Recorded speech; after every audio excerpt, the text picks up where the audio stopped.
大家好，我是小美，今天用香菇分享一道美食。新鲜的香菇放入碗中，加入清水，再加入少许的盐，用手轻轻地搓揉香菇表面，然后浸泡15分钟。洗好后，用剪刀剪去香菇的根部，沥干水分备用。油菜一片一片掰下来，放入碗中，加入清水，清洗干净后备用。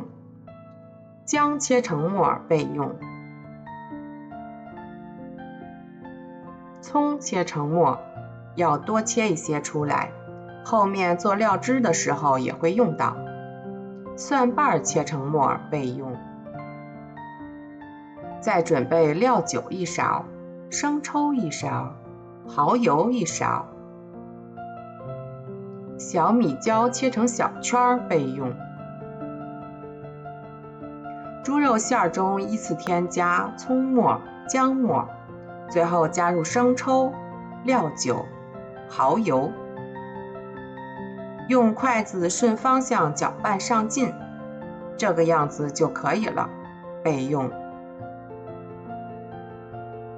调制好的肉馅逐一放到香菇中，用手按压并调整，将做好的香菇肉馅朝上摆在盘子中备用。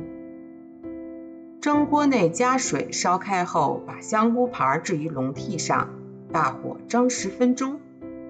这个时间可以焯油菜，烧一锅开水，加入少许的食用油，这样焯出来的菜会更碧绿。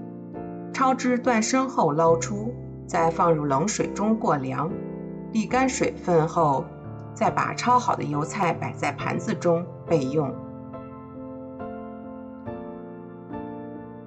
再来准备个料汁，2勺生抽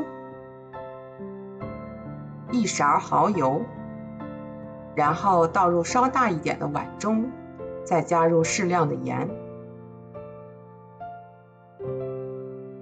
，1小勺淀粉，最后加入适量的清水搅拌均匀备用。